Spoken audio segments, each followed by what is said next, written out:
Hey there. So, I'm going to talk to you about the Arranger track in Cubase because this is completely changing my life. Let's get into this. So, first off, an Arranger track is just like any other track. I have preset this up so that you don't have to watch me doing this in advance.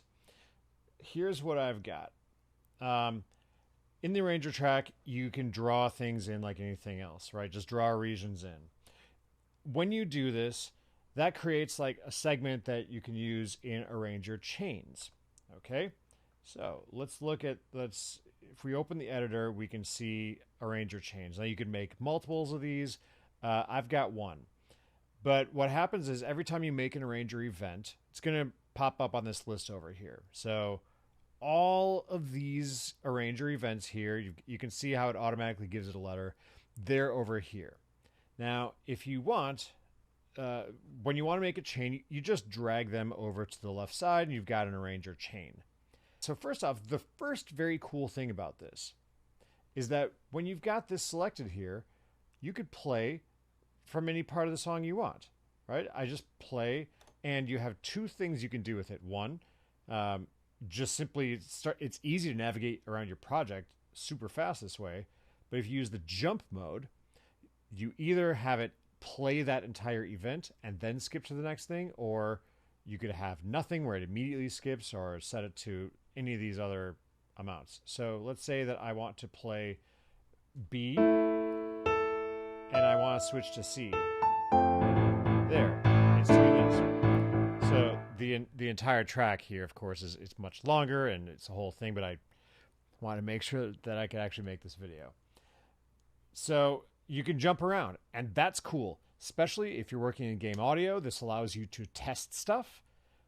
So useful for that, because a lot of times in game audio we need to set up these stingers and jump around the project. And if you're like pausing the playback and then switching to another section, that's not how it works. That's not very lifelike. But here, bam, you get to test it, and you could set up all sorts of various sequences in order to pull that off. So cool. Now, what you can see up here in my Arranger events is right now they're all like these blocks. They don't have to be like this, though. They could also be overlapping. You could create all kinds of overlapping Arranger events. They're not required to be just those blocks. So you could end up with some very interesting playback on this and some really creative results. Something else that you can do that's so all right, that makes sense. Great. Next up is, here's something that I did in this project. First off, there was an earlier edit of this project where there's a whole section in the middle that I didn't want. I wanted to get rid of it. So what I did is I set up this chain, and we get to use the flattening feature. So when you set up a chain out of all these Arranger events, what you could then choose to do is flatten the chain. And your options for this is you have a bunch of options. You either create a new, basically replace the current project, or make a new chain, or make a new project. You also have a bunch of these other options. So doing the current project is just going to blast out anything that you have there. And that meant that that middle section I didn't want, I was able to just delete it, basically.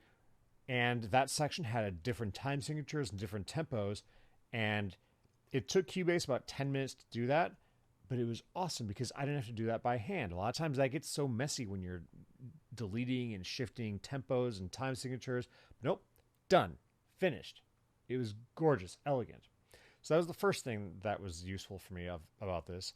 The next thing is I was working on this and I wanted a different intro than what I had. There's no space over here though. So what would you normally have to do? You'd have to shift everything over and use it. Instead of doing that, I wrote my new intro over here. So then I have this new intro, and when I place that new intro, that's N and O. Okay, so when I place that, then I just put it over here, N and O. So if I play that with the Arranger chain active, which now it's active, let's see what happens. it should play that back, right? And then you'll see what happens at the end of this.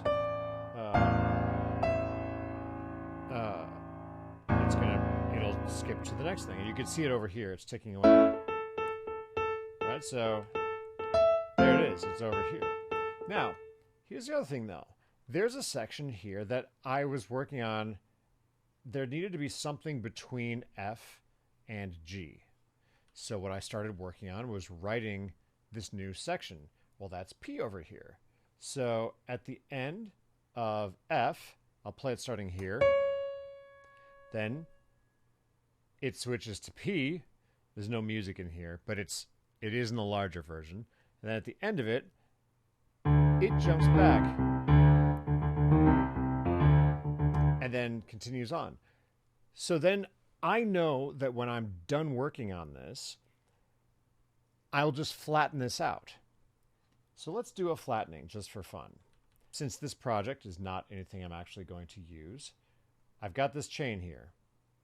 N, O, and then A, B, C, D, E, F, and then P, G, H. Okay, we're good. So now if I flatten the chain, this may take a minute. It may not. Not sure how long it's going to take with this much content. So I'm going to pause the video and let you know how long it took. Okay, it literally finished after I said that. so that's kind of wild. But now you can see the arranger track is gone. I didn't have that selected, but it is. You could hopefully you can tell the project is shorter. There's nothing else after this now. This allows me to just be able to write these sections over here. I can test them out. You could test out all kinds of different orders of things without having to copy and paste and shift things around. It's amazing. And already it has saved me a lot of time, stress, effort of thinking about, well, if I don't like something, and also I tested out in this section when I was working on this intro, it allowed me to test out how long I would want something to be, because now I can just make it longer because it's going to do the playback the right way no matter what. So anyway, friends, I hope that this helped you, because I'm in love. I'm in love with the arranger track, and I'm almost infuriated that I did not know the power of this for the past 8 years. So now you know it, and you can start using it. Have fun.